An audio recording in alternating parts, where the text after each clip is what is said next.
kecewa, sedih, menderita. Sadarkah kamu, gak ada gunanya berlarut-larut. Kamu gak mungkin bisa mengembalikan waktu, kamu gak mungkin bisa mengembalikan yang sudah hilang, kamu gak mungkin bisa mengubah masa lalu. Jadi apa gunanya memendam penyesalan?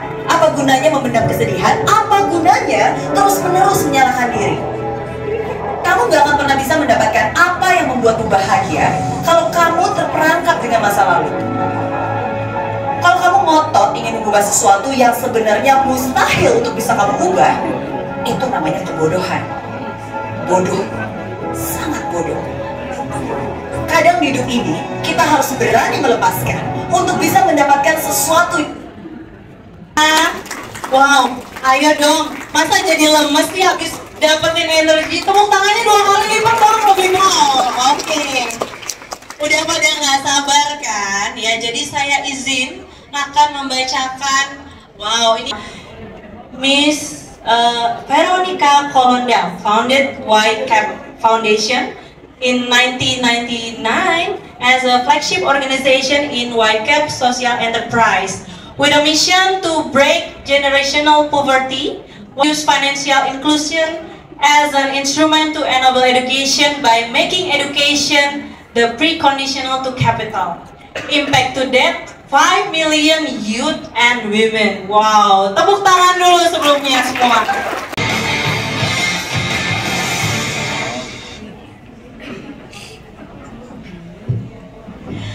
Oke, selamat pagi Ibu.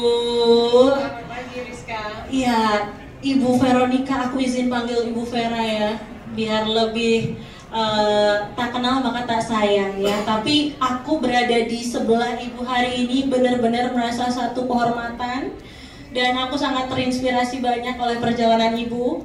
Dan aku harap pagi ini gak hanya saya aja, dan aku pengen semua orang yang ada di sini di ruangan ini pun merasakan hal yang sama. So we are ready to learn a lot about you. Mungkin yang pertama, kita siapa sih yang nggak tahu Yayasan Cinta Anak? Tanya aja kali ya. Ya, boleh. Oh, sebentar. Iya sebentar. Oh jangan. Di berapa dari bapak-bapak, ibu-ibu yang ada di sini yang memang pelaku sosial? Oke. Sisanya ngapain? Pelaku bisnis. Apa bisnis sosial gitu? Bisnis sosial, berapa yang bisnis sosial? Social enterprise. Wow, luar biasa. Tangan buat kita semua. Tapi ada yang belum angkat tangan juga. Ini jadi sisanya adalah mungkin akademia kali. Ada dari akademi, mahasiswa? SMA. Wow, oke. Nggak sekolah kamu hari ini? Journey to Impact sesuai sama tema di kelas ini. Tahun 2018 prosesnya memang tidak, menulisnya paling gampang, editing sama printing dan distribusinya paling susah sebenarnya ya. Tapi kita launch 2019 just before COVID, dan ini sebenarnya merangkum semua yang saya alami dan saya pengalaman selama mendirikan. Tapi mungkin secara singkat aja, inspirasi awal mendirikan White Cap, the why, ya kan, the why-nya ini karena saya waktu itu menjadi seorang ibu. Ya, banyak ibu-ibu di sini ternyata punya anak bawa inspirasi tertentu, karena tentunya background saya born and raised as Christian, jadi berpikir begitu diberkatinya lah ya, keluarga, anak-anak bisa sekolah bagus, tapi tiba-tiba tuh emang Tuhan punya cara ya, nyelipin satu pikiran, what about those yang miskin, what about those yang gak mampu gitu, gimana caranya anak-anak ini bisa punya kesempatan yang sama. Jadi perjalanan iman, perjalanan rohani membawa saya kepada satu titik, I have to do something greater than myself. Saya harus berbuat sesuatu yang lebih besar dari apa yang peran saya sebagai ibu. Sebagai ibu aja udah luar biasa, itu satu profesi yang menurut saya sangat baik dan memang itu titipan Tuhan gitu ya. Tapi semua orang pun terlahir dengan sebuah talenta, kapasitas, kemampuan, passion tertentu, ya kan? Nah itu yang kita harus jawab dalam hidup kita. Nah bagaimana sebenarnya mengintegrasikan iman dengan pekerjaan, dengan passion, ikigai. Ada yang tahu ikigai kan? Jepang banget gitu yang soal passion, compassion dan yang lain sebagainya. Tapi gimana kita bisa dapat satu hidup yang memenuhi panggilan kita, hidup to the best of our ability, talenta yang memang Tuhan berikan. Karena satu hari kelak kita harus berhadapan dengan Tuhan dan menjawab pertanyaan itu, lu ngapain aja gitu ya di dunia ini gitu. Nah jadi satu, YCAP merupakan jawaban dari perjalanan iman saya. Kedua, ini juga setelah belasan tahun melayani lewat YCAP, saya juga baru tahu ternyata YCAP ini kayak unfinished business gitu. Kenapa kita melayani anak yang putus sekolah, memberdayakan mereka sampai punya pekerjaan? Ternyata waktu saya diundang untuk ikut sebuah program penguatan di Harvard Kennedy School tahun 2018 itu end of akhir. Di situ saya masuk ke satu kelas, ternyata apparently very celebrity professor namanya Marshall Ganz. Kalau di Google tuh si Marshall Ganz itu jadi semacam orasi ya, orator, coach untuk Obama, untuk a lot of hero states, termasuk teman saya yang juga jadi prime minister di sini, karena semua ngelesnya sama si Marshall Ganz. Nah, di kelas itu kita diajarin tentang public narasi. Apa sih, what is your story sebenarnya gitu. Nah, kelasnya cukup panjang dan buat saya melelahkan. Karena kita dipaksa, quote-unquote, untuk tahu what is your story. Cerita kamu apa sih sampai kamu mau melakukan atau passion kamu melakukan hal yang kamu lakukan hari ini. To do the things you do, what's your passion? Why? Terus ya aku bilang, ya aku cerita lagi tuh tadi jawaban gue yang pertama, yang urusan spiritual journey. Dia bilang that's great, tapi sorry ya, jawaban ini di awan-awan, nggak mendarat nih kalau buat aku. Cari lagi, apa ya? Oh ternyata cerita saya juga pernah putus sekolah gitu.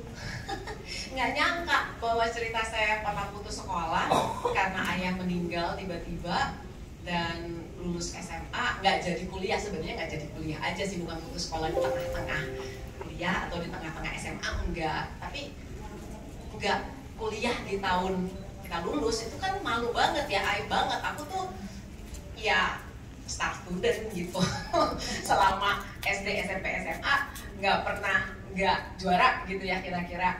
Tapi untuk sampai nggak sekolah gitu, ketika teman-teman semua lanjut SMP, kuliah, it was such a shame for me. Itu periode itu di buku saya harusnya periode yang terpenting, tapi cuma saya tulis satu kalimat satu paragraf deh, cuma ceritain cepet aja karena saya ingin menutupi, karena itu sebuah trauma dalam hidup saya yang saya nggak mau share sama orang. Kalau perlu nggak tahu, nggak usah tahu. But apparently ternyata itu the most powerful story menurut Marshall Ganz yang saya harus ceritakan. Jadi kalau sekarang pertanyaannya why, pertama of course spiritual journey ini di level awan-awan, di level buminya, ya I am just a dropout helping another dropout. So your personal story very important. Ini yang dilakukan juga oleh Oprah diva. No, she's not diva, she's actually fine.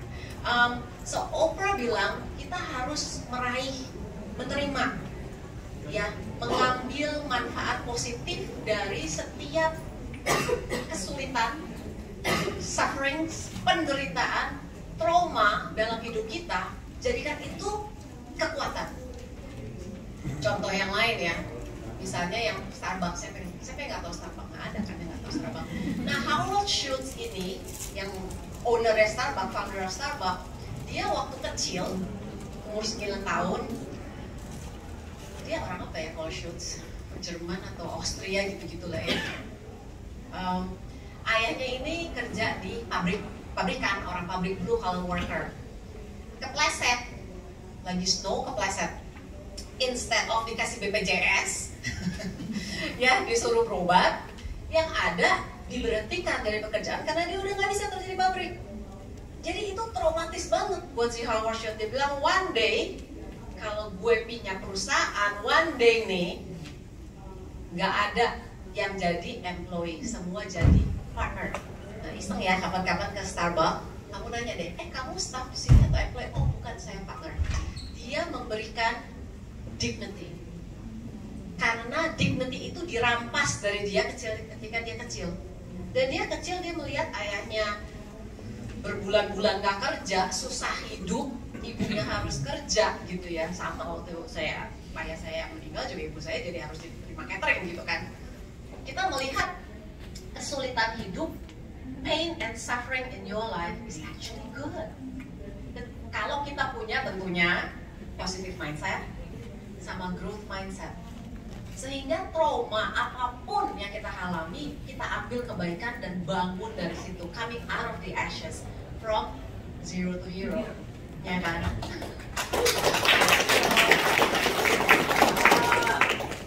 Semua kita adalah trauma spektrum tertentu gitu ya. Mungkin yang buat kita trauma di orang lain nggak terlalu traumatis sih, lo lebay aja gitu. Tapi trauma is trauma. But you need to take the positive out of it dan berbuat sesuatu yang menolong orang lain. Itu kan greater than ourselves. Itu orang lain yang mungkin mengalami itu. Saya secara tidak sadar loh. Like-nya waktu itu 2018 udah berapa tahun? Udah berapa belas tahun? 19 years. 19 tahun. Saya melakukan sesuatu buta, nggak tahu kenapa aku lakukan. Secara subconscious aja gue harus lakukan. Lucu kan? Tapi itu memang cara Tuhan juga gitu. Jadi ada faktor X itu ya. Dan spiritual calling itu menjadi kekuatan kita di masa-masa sulit ketika kita menghadapi tantangan. Ya kan? Karena ini nih, saya udah dipanggil untuk ini dan saya dipanggil kenapa begini, untuk menolong orang yang sama nasibnya seperti saya. So that's the journey awalnya ketika yayasan sampai yayasan berdiri. Nah itu tantangannya lain lagi ya, tantangan kedepannya. Nah itu tadi kita semua nih, wah misinya sama nih. Mungkin sebagian besar nih, wah sama nih, aku pengen berimpact ibu sayang. Tapi at the end of the day, apapun impact yang kita berikan, kita kan pengennya sustainable. Untuk membuat sesuatu yang sustainable, even bigger and bigger, itu kan butuh bisnis di dalamnya. Nah mungkin ibu bisa sedikit atau banyak juga boleh ya sharing sama teman-teman yang mau belajar di sini tentang Iya, jadi memang awal dari sejak yayasan berdiri tahun 99 itu langsung saya sih kepikiran waktu tahun pertama kita memang terus terang dari uang pribadi kita pisahkan, karena kalau namanya kita mau berbuat sesuatu kan you have to put a stake into your game, you have to put something in gitu ya. Kita komit waktu itu awal ya untuk 500 juta untuk 1 tahun gitu ya. Ini dari family. Oke, fine, artinya support dari keluarga ada. Itu juga penting ya, poin itu. Nah, dari situ kita mulai berkarya ke sekolah-sekolah. Of course tantangannya banyak lah di level sekolah, di level pemerintah, di level regulasi. Ini semesta masalah mah banyak gitu ya. Tapi kita juga, saya juga waktu itu kan gullible banget gitu ya, naik-naik aja nggak ngerti gitu. Jadi kita benar-benar paving the ways yang saya sendiri nggak tahu ways-nya apa. Orang CSR aja nggak tahu apaan, nggak tahu. Zaman sekarang semua orang tahu CSR. Dulu aja sih nggak tahu. Saya pikir oh ya udah kalau kita mau berbuat baik, ya kita funding gitu. Tapi masuk tahun kedua, kok permintaan banyak banget gitu. Loh, permintaan banyak artinya costnya tambah banyak kan. Loh, ini gimana ya ceritanya? Langsung berpikir, aduh, ini gara-gara ayah saya entrepreneur, kawin sama entrepreneur, ya cara berpikirnya entrepreneur banget gitu ya, business mindsetnya ada. Jadi yaudah deh kita bikin company aja gitu. Ini jauh sebelum istilah social enterprise atau kewirausahaan sosial lahir ya. Ini jauh sebelum, ini tahun 99 ke tahun 2000. Jadi saya pikir, oh ya let's do a company. Apa susahnya sih bikin company aja, dagang apa aja. Kalau ada profitnya kita lempar ke sini. Mimpi. Itu company baru profit 8 tahun kemudian. Ya kan, company kan nggak bikin company langsung untung, kata siapa langsung untung gitu. Tapi ada juga company-company yang kita dirikan setelah itu, setahun udah untung dan lain sebagainya. Jadi pemikiran bahwa sustainability secara finansial dulu ya kita bicara ya, itu dibutuhkan sebuah mekanisme adanya trading atau bisnis yang mensupport udah ada dari awal. Tapi saya nggak pernah manggil ini sebuah bisnis sosial karena nggak ada juga inspirasi itu.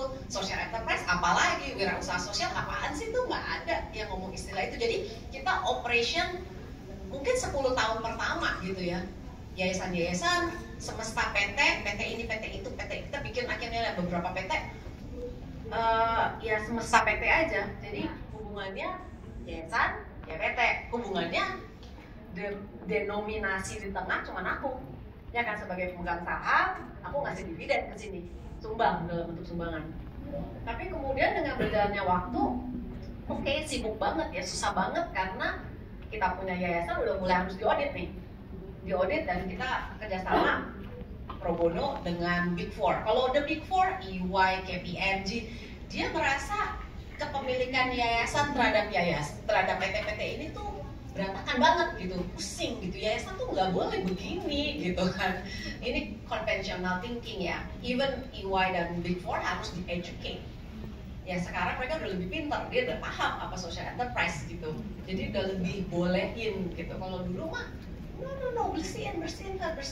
Akhirnya iya lu semua kepemilikan saham di yayasan di PT dibongkar jadi milik pribadi saya. Gitulah perjalanannya kira-kira. Tapi itu salah juga gitu.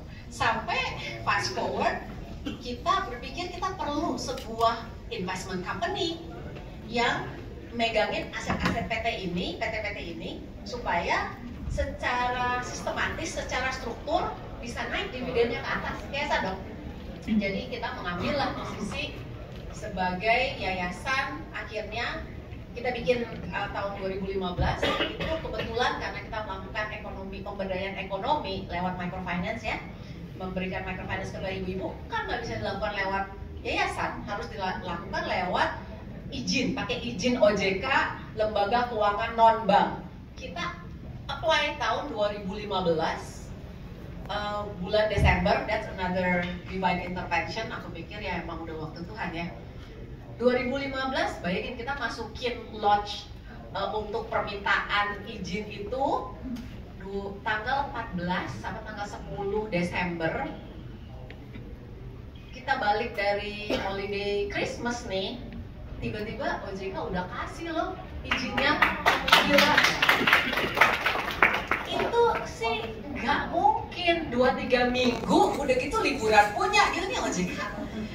Tiba-tiba waktu awal Januari kita balik first week, panik satu kantor nih yang bikin microfinance ya, karena dulu kita sebelum pakai VMP perusahaan modal ventura kita pakai koperasi. Jadi orang-orang koperasi ini kan bingung karena mereka harus mindahin semua bingung dan harus laporan ke OJK. Itu sekarang kan laporannya semua online. Jadi ada time stampnya.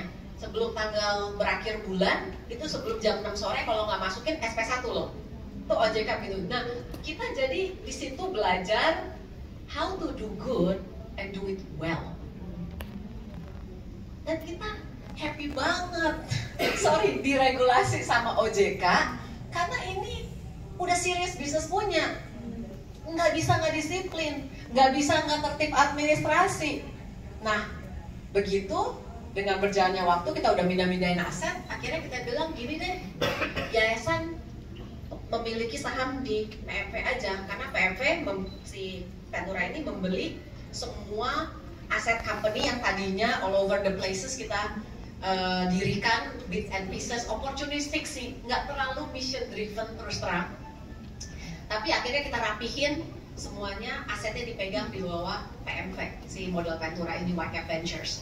Nah, YCAP Ventures berdasarkan aturan OJK kebetulan boleh melakukan satu financing yang untuk pemberdayaan ekonomi itu microfinance, yang kedua memang harus masuk ke investasi UMKM.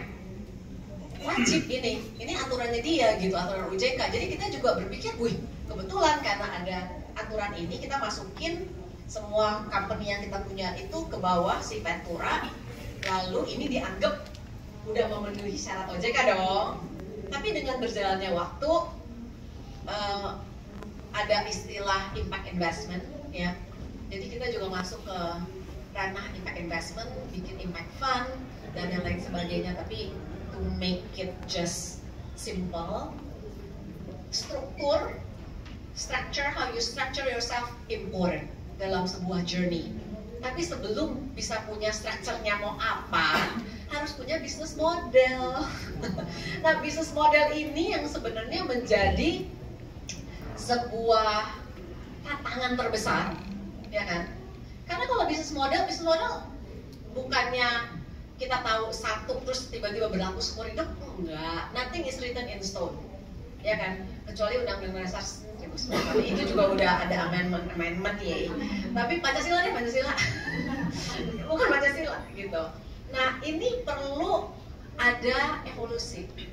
Nah, kita harus punya agility dong. Apa tuh? Agilitas, kelincahan Ibu untuk melihat peluang satu, melihat regulasi, bermain, harus compliance ya, harus comply loh dengan regulasi, karena kita nggak bisa main-main aku sih OJK gitu. Jadi itu yang dibutuhkan kalau ngomong skill ya, untuk menghadapi challenge sampai ketemu bisnis prosesnya, bisnis modelnya. Bisnis model juga ini evolusi tersendiri. Semua bisnis, ruang guru lah, for example, kenapa saya sebut, karena ruang guru juga berevolusi. Kebetulan Iman Usman ada juga di boardnya YCAP gitu, dan dari dia sejak sebelum lulus udah jadi mentornya saya mentorin dia gitu. Nah itu evolusinya gila-gilaan. Jadi kalau jangan takut sama evolusi lah, jangan takut untuk merubah, nothing is written in stone gitu. Jadi tadi saya udah menjawab soal tantangan besar, saya juga udah menjawab sebenarnya skills yang dibutuhkan apa, tapi dengan Mbak Rizka nanya lagi, pasti keluar banyak lagi. Oke, ini tepuk tangan dulu dong, jawabannya luar biasa banget. Kalau saya sih, partner itu penting. So who you're taking this journey with matters. Pertama, kedua, tadi udah disebut, mesti ada bisnis modelnya. Mau berbuat baik, tapi kalau nggak ada bisnis model yang untuk mendatangkan revenue stream, ya kan gak ada guna, yang ada donasi-donasi lagi gitu. Bukannya nanti orang mau donasi, kita juga mesti terima donasi bos. Kita mau terima segala macam duit ya. Donasi iya, investasi iya gitu. Nah, dengan punya bisnis model bisa menentukan structure. Mau strukturnya sebagai yayasan atau sebagai PT, apa sebagai yayasan dan PT. Ya kan? Ini headache-nya 2 kali ya, by the way. Kalau satu ya sekali headache. Either or atau both end. Nah ini kan tergantung dari usahanya apa gitu. Nah ini setelah strukturnya ada, barusan tim, bangun tim. Kalau bisa tim jangan yang banyak dulu, pusing. You pick your universe, your constellation of calling itu. Konstelasi kita aja dulu. Yang namanya konstelasi ya nggak 1000 orang, nggak 100 orang, nggak not even 10. Mungkin cuma 5 atau 6, tapi yang high power dong. Iya dong, high power team gitu. Kalau bisa sekarang nih pakai AI dong. Integrate AI ke dalam segala pekerjaan kita, karena kita jadi pinter banget deh. I promise ini anak-anak YCAP di sini yang muda-muda semua udah saya haruskan pakai AI. Itu penting, AI jangan dimusuhin, harus di-embrace, harus diintegrasi dalam pekerjaan hari-hari kita ya. Dan itu penting, karena kita chatbot ya, kita pakai inklusi finansial udah pakai chatbot. Kenapa kita tiba-tiba bikin chatbot? Ya karena COVID, kagak bisa ketemu orang, terpaksa harus lewat WhatsApp. Dan chatbot kita itu ternyata yang paling gampang terukur, tadi kan? ikhlas, tuntas, dan terukur. Tuntasnya apa sih? Kita ngomong impact ya, balik habis ini impact ya. Kalau kita ngomong impact measurement, itu ketuntasan dari sebuah pelayanan. Kalau kita masuk, ini karena kemiskinan kota, kira-kira $2 per capita income. $2 per capita income, family of 5, $10 sehari kali 30, $300, $4,5 juta. Di bawah UMR Jakarta. Ya, itu kemiskinan kota. Kita mau membawa mereka kemana sih? Cita-cita kita mau membawa mereka ke aspiring middle class versi World Bank. Itu 75, terus saya $8 aja. $8 kali 5, 40 kali 30, 1.200 US dollar, itu sekitar 15 juta income. Ya, di as a household. Artinya kalau anaknya dapat UMR 5 juta, ibunya menghasilkan 5 juta dari jualan warung, bapaknya gojek 5 juta, dari 15 juta tuh. Ya kan? Oke banget. Nggak bilang anaknya harus ngasih orang tua, enggak, tapi as a combined one. Jadi kita membawa perjalanan impact, ini bukan perjalanan saya doang mendirikan White, tapi ada perjalanan mengukur dampak itu dari 2 ke 6 ke 8. Itu tuntas. Kalau mereka udah sampai loncat ke aspiring middle class, artinya udah masuk ke middle class tapi yang paling bawah gitu loh. Tapi udah lebih aman dibanding kalau kemiskinan $2, $4, ibu sakit balik lagi ke $2, bapak sakit, nenek sakit balik lagi ke $2 karena habis. Tapi sekarang kita ada BPJS ya.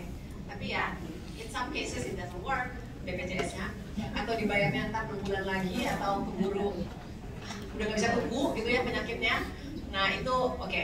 Nah kira-kira begitu. Jadi tuntas, ikhlas, tentulah kita yang udah dari ranah sosial kita punya keikhlasan untuk berbuat untuk sesama. Udah bagus, itu panggilan dari Tuhan, ibadah kita itu ikhlas, tuntas, terukur, yaitu 2 ke 4 ke 6. Dan kita bukan cuma sekedar mengukur berapa orang ya yang kita layani tahun ini, bukan cuma output, itu output. Tapi kalau outcome lebih dalam ya dari output. Dari yang kita tolong, berapa sih yang dapat pekerjaan? Ya kan? Itu outcome. Pekerjaannya, bayarnya, dapat gajinya UMR bukan, atau di atas UMR. Kalau kita mencanangkan minimal UMR, maunya sih 2 kali, 3 kali UMR. Nah itu kita cuma dapat lewat pemberdayaan coding. Kalau ngajarin anak-anak coding atau batik, mereka bisa jualan sampai 50 juta sebulan. Ini Jawa Tengah ya. Kalau coding gaji minimal 8 juta, 11 juta, 12 juta. Ini satu anak loh. Iya kan? Tapi terus terang kalau coding dari 100 anak, yang jadi itu cuma 5. Paling lah 5 ke 10 udah bagus banget gitu. Nah sisanya ini kan jadi cost, ya kan? Nah you need to know your cost unit ya, itu juga penting ya. Cost unit tuh penting loh, cost per head. Jadi kalau misalnya kita bilang menyekolahkan coding 30 juta per anak, ya kan? 100 anak itu berapa? 30 juta kali 300 berapa? 3M ya, 3M. Terus yang jadi cuma 5 nih. Cost-nya kan jadi 3M bagi 5 doang gitu. Nah, tapi itu yang kita bawa kan ekonomi EVA ya, tahu EVA ya, economic valuation added analysis ya. How anak yang tadinya luntang-lantung gak ada kerjaan sekarang bekerja dan kontribusi ke masyarakat, dia punya opportunity, economic opportunity gain dari negara kita. Yaitu pertanyaannya 600 juta per anak itu, ya kan? BEP-nya berapa sih di negara kita? Dia kerja berapa lama sih gitu kan? Nah itu ada multiplier efeknya. Jadi nggak langsung 600 atau 600 tahun dia harus kerja, enggak. Tapi multiplier efeknya ada di hitungan asumsi EVA yang namanya impact. Jadi tadi output, outcome, impact. Nah kita harus mengerti semua ini definisinya apa. Jangan cuma melayani 100 anak, 95 kagak lulus, lu bilang impact lu 100, enggak, impactnya 5 gitu, outputnya 100 gitu kan. Jadi itu mungkin harus menghadapi kenyataan, karena kalau udah berani menghitung impact, berani juga di audit impact-nya. Bukan cuma financial yang di audit, impact pun harus berani di audit. Ya, berarti harus benar-benar mengukur ya. Jadi tadi kalau yang masih mengalami kendala 10 tahun, 15 tahun tangan, mungkin harus digali lagi ukurannya ya, sehingga bisa nanti scale up-nya jadi lebih ini ya Bu ya, lebih tergambarkan ya. Nah, tapi kita ternyata nggak terasa udah hampir.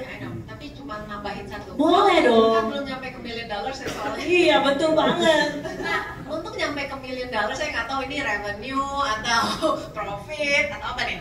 Mungkin valuation company-nya ya. Valuation lain-lain. Kecil banget ya. Oke, kita anggap revenue aja yuk. Ini mesti jelas nih. $1 billion company itu in what sekarang? Revenue, in profit, atau in valuation? Ini beda semua ya. Betul. Kayak yang paling gampang, profit, dapat sekali yuk. Revenue deh, revenue dulu. Revenue dulu ya. Revenue harus pasti kolaborasi dengan kalau ranahnya sosial dengan sponsor dong, gitu kan, CSR atau CSV ada ya, corporate social value atau CSR. Nah itu mencapai 1 juta revenue. Kalau mau 1 jutanya di bawah, artinya di sininya harus $20 juta Bu, karena profit making ya single digit 5-7% ya, di bawah cuma 1. Kecuali bottom line-nya bisa 30%, artinya your revenue cuma kali 3 gitu kan. Nah ini kan semua perhitungan bisnis ya, kalau ibu-ibu atau yang nggak ke business school ya mungkin bingung. Tapi makanya $1 million company itu what's the definition supaya jelas juga audience. Iya, jadi key-nya adalah collaboration ya Bu, untuk membuat kita tuh nyampe, oh angkanya ternyata make sense banget kok gitu. Kalau ngerjain sendiri mungkin kayaknya nggak kegambar gitu ya. Jadi ya mungkin ini tadi makanya kita awali start dengan networking ya, supaya nanti kita saling mengenal satu sama lain juga. Nah, kita punya kesempatan 2 orang penanya ya, mungkin Rizka aja yang milih, aku nggak mau. ini aku